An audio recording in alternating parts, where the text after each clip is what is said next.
You know how we all have a relative that we really, really love and want to be there for them, but sometimes their behavior and the things they say, it's like you will just rather not engage, or sometimes they need a good spanking just in order to snap out of it. I think that's Miss Universe right now.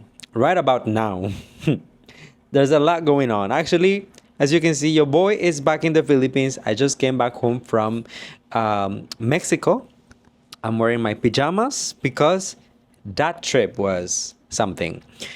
And as much as I've tried to disconnect from everything and just leave things behind, I'm flying to Japan in 2 days, so all I want to do is rest. People keep messaging me and asking me to talk about some of the drama that is going on with Miss Universe. So I decided that I'd put this together. I saw other vloggers doing the same. So I'm just going to give you my opinion on a couple of things that have been going on.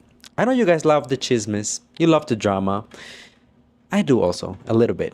Just a little bit. So if you enjoyed this, go ahead, like, comment, subscribe, and share. You're getting your dose of drama, you're getting your dose of news, and at least you're supporting the channel. Shall we get into it? Yes, we shall. So today we're going to be talking about a couple of different topics. The first one is the Continental Queens controversy. I also want to touch on the evolution of Miss Universe comment that was made on the press conference right after the crowning. I want to talk about the shout out from Donald Trump Jr. on X and a bunch of people jumping at that opportunity to comment on Miss Universe somehow. And last but not least, I wanted to talk about the new documentary on Hulu, which is called Impact X Nightline Cracks in the Crown. So I have some juicy information for all of you regarding every single one of those topics. So let's jump right into it. Okay, so starting from the most unserious topic, in my humble opinion, we'll go from, unserious to serious. Continental Queens. Honestly, I even had to Google it. I have the list of queens in front of me right now just in order to remind myself who are the Continental Queens this year. This question in particular has been asked in two different waves, I would say. Initially, right after Miss Universe, I was getting a lot of questions. People asking me, what is the role of the Continental Queens? Like, why is there a Continental Queens? Usually this is something that is more of a Miss World thing than a Miss Universe. It's actually the first time in history that Miss Universe is crowning Continental Queens. So a lot of people just simply didn't know what it was. And in my last video that I made about Chelsea Manalo, I answered this question. But in case you haven't watched that, I will answer it here one more time. And then there's also a lot of people questioning the reasoning behind the selection process and how did they come up with, you are the Continental Queen for this continent, So let me give you my take on it. First of all, what is a Continental Queen and what is her role? Based on the information that was shared with us in Mexico, a Continental Queen is supposed to be an ambassador of the organization within the continent. Now, we all know that Miss Universe has a global ambassador, which is, of course, the winner of the competition. She travels all throughout her reign. Supposedly, she will visit more than 30 countries this year. But of course, with all the traveling, her presence will come and go depending on where she is in the world. Now, the role of a Continental Queen is to have a constant presence within the continent, especially now that Miss Universe is venturing into different businesses, I will say. First of all, we have the skincare branch of it, then we have the cosmetics, then we have the merchandise, like we have merch, like bags, we have the tumblers, we have like a bunch of things. So supposedly, the Continental Queen not only will represent the organization, but also will become the face of the organization within the continent that she was awarded, right? So for example, here in the Philippines, Chelsea Manalo is Miss Universe Asia. So whenever there is a launch for Miss Universe skincare in the Philippines, then she will be there, or she will be part of the billboards and the face and the image of the organization, right? Honestly, when people were approaching me about this, I didn't really know what the controversy was all about. I mean, they just wanted Continental Queens and they gave special titles. Next year, they might not do it again. They might do it. You never know. But I started understanding where people were coming from when I realized, what was the reasoning behind giving this title to this girl. Or in a lot of different pageant systems, Continental awards are reserved for girls who do not advance to the last cut of the competition. For example, in Miss Supranational, the Continental awards are given to contestants who didn't make it into the top 5. So let's say, even though there might be a girl from Africa in the top 5, she cannot be a Continental Queen because she is in the top 5. She is a runner-up. The Continental Award will go to the next candidate from Africa that made it closest to the top 5. And so on and on for every single continent. Now, the thing is, when we look at the list of Continental Queens this year, we have girls from the top 5, we have girls from the top 30, we have girls from the top 12. What is the criteria? There's just a lot of people who are confused in terms of like, why were these girls given these special awards? I know for a fact here in the Philippines, a lot of people are saying they just gave it to Chelsea because they wanted the fans to be reassured and to be happy, that at least she got something. Or for example, in Africa, Nigeria was one of the strongest contenders and, one of the most celebrated. So they decided to give the award to a woman that has a little bit more visibility and more hype within the continent than other smaller countries. Same thing with Peru. I feel like Peru in Latin America was one of the strongest contenders. So Finland was arguably the fan favorite from Europe before Denmark took over at Miss Universe. So if you ask me on this particular controversy, there isn't much reasoning to do. I think they simply went with the hype and whoever they thought could promote the brand within the continent. Is that the most ethical thing? No. It is also not the most fair way to select for the girls. I mean, because they're all giving their best in order to accomplish something within Miss Universe, hopefully win the crown. But if not, at least get one of these awards. So the least the organization can do is to be transparent. So hopefully for next year, if they're going to keep this format of the Continental Queens, they can at least provide ample information on how the girls can manage to win these awards, I guess. Viral. There's this video going viral right after the Miss Universe crown, and this is during the press presentation, the press conference, right after the coronation, where a journalist asked Miss Anne, what is your strategy for the evolution of Miss Universe, And then, I'll just let you watch the video and then we'll talk about it. Which are your strategic steps for the evolution of beauty pageant? Evolution. We have blonde and blue eyes. So we come to the ultimate evolution already. That's a big step, I know. We don't need any more revolution here. We get the best here, right? In my opinion, this was a very fair question. They were actually asking, from a business perspective or like from a strategy perspective, how do you plan to keep the pageant evolving in upcoming years? This is something that not just Miss Universe, but all pageants and all businesses need to do in order to survive. They need to adapt, they need to evolve, right? Now, the answer that Anne gave the journalist is what is really causing a lot of controversy, and understandably so, because she simply dismissed the question as evolution. We have a blonde Miss Universe with blue eyes, so that's it. We have the best already. And I feel like honestly there are two layers to her answer, and the very, very superficial layer, which is maybe what she saw and what she intended to say, was like, we haven't had a Miss Universe who is blonde and blue eyes in a very long time. So this is the evolution. This is the way that we are going. We are evolving. But the underlying layer, which is the very, very problematic one, since she is actually patronizing a specific ethnicity.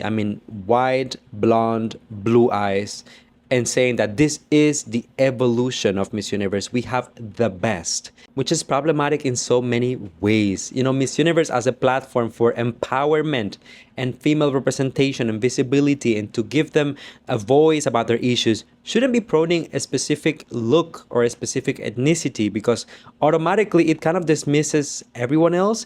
And to be very, very honest and like not to blow things out of proportions, I don't feel like Anne was trying to say that the blonde, blue-eyed Miss Universe is the ultimate Miss Universe or anything like that. Because if anything, if you look back at the past, I feel like Anne has been very endearing with her queens, whether it is Shanice or Arbany. She keeps on promoting them on social media all the time. But to say a white, blonde, blue eyes Miss Universe is the best can easily be used by people who prone these things. They will take this type of things and run away with it. So Miss Universe, you need to be so careful with the selection of words and how you present these things, because you could easily invalidate the experience of women from all over the world. I'm not even going to start talking about a specific ethnicity or a group. You're basically invalidating anyone and everyone who is not blonde and blue eyes. Simply, this shouldn't be tagged as an evolution for Miss Universe. It is just a new queen who represents a different ethnicity, and hopefully she can be as visible and as impactful as all of the previous title holders, whether they were Asian, Latinas, African, Europeans, you name it. Like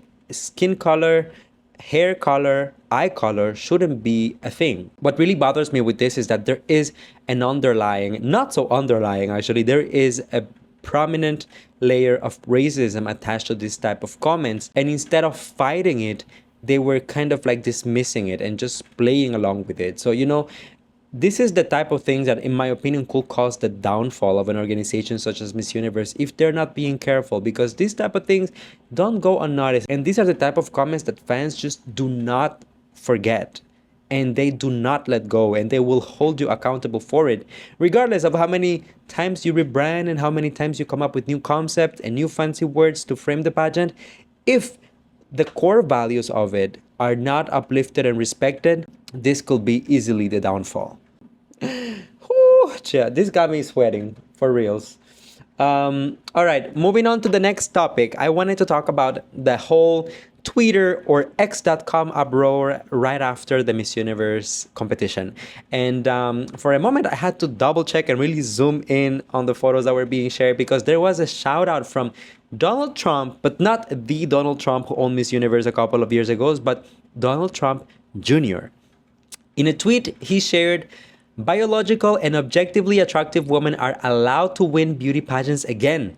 We are so back." Imagine how tired we are. Imagine how tired we are. I cannot think within the history of Miss Universe, period, of a time that a biological and objectively attractive woman did not win the pageant. In the history of Miss Universe as an international competition, all of the women who have won the competition are not only biological women, but they are also attractive, they're also smart, they are committed, and they have so much to offer than simply these two aspects of their womanhood that are being brought forward. With this tweet, you know for a fact that the conservatives and the Republicans were having a feast. Right away, we had a popular political analyst, Matt Wallace, who also took to social media on Twitter to say, "Breaking. Fans shocked after straight, white, biological woman wins Miss Universe 2024. No comments. Moving on. Elon Musk also got in the mix. Suddenly, I don't know. Suddenly, everyone cares about Miss Universe. What is this? Miss Universe went from being so underrated and ignored in the US to the point that they practically sold the organization to an international company because the pageant was becoming so irrelevant in the US, and now suddenly everyone cares about Miss Universe when it's a white, blonde, blue-eyed woman. Elon Musk also shared a meme on X.com. Breaking. Internet stunned after an attractive biological female human of healthy weight wins Miss Universe pageant. All right, these are just some of the examples. And to be honest, I'm going to give you the truth. I'm going to give you my real, most honest feelings about this. I kind of expected this from these type of people, because this is what they do. They will take whatever they can get, and they will run with it, and they will exaggerate it, and they will make it so big, and they will make it seem like it's an absolute truth. But in reality, none of these men probably even follow Miss Universe. They don't know what they're talking about. They don't know the history of the winners. They don't know how many of them are white, blonde, or blue-eyed. They don't know how many of them are from Africa, how many of them are from Asia, how many of them are brown skin or black skin or white or blue or yellow. So this is barely politics. They are creating the narratives that fit them and that complement whatever they have to promote or whatever agenda they have to push. What really bothered me and got to me was the fact that Anne and Raul jumped on the bandwagon. They jumped on the bandwagon. Raul was right there on the replies on Twitter or X saying, "You are right, my friend." What do you mean you are right, my friend? Don't you realize these people are low-key shading your pageant by saying that finally you crowned a beautiful, deserving, blonde, blue-eyed, white woman of a certain weight, of a certain age, all of the things that you are promoting about inclusivity and accepting everyone and removing the age limits and all women are beautiful and all women are powerful. All of this misogynistic bunch of dudes will come online and just post whatever comments they want. And you're going to go there and say, "You are right, my friend." Disgusted. Disgusted. That's coming from Raul, a straight man. But you know who really surprised me? Miss Anne. Miss Anne also jumped at it on the meme shared by Elon Musk saying, "Breaking. Internet stunned after an attractive biological female human of heavy..." Blah, blah, blah. She had to leave that comment. Yes, she is so beautiful. I give her grace because she's defending that, yes, she is a beautiful woman. She's not saying anything against it. She's not going, But why are you even part of the narrative? Why are you engaging when Miss Anne herself is not a biological woman? She is a trans woman.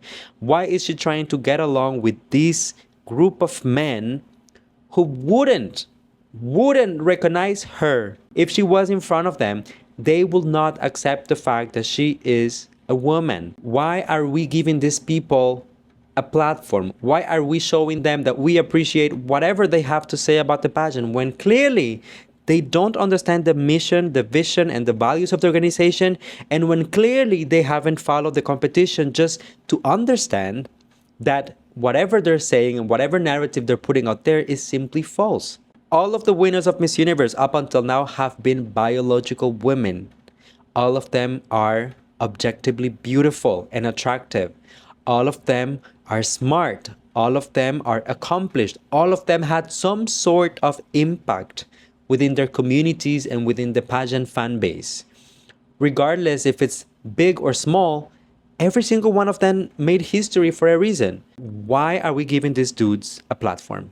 They already have a platform. Huge. Way bigger than Miss Universe. Why are you adding to it? Why are we adding to it? Whew. Let me calm down.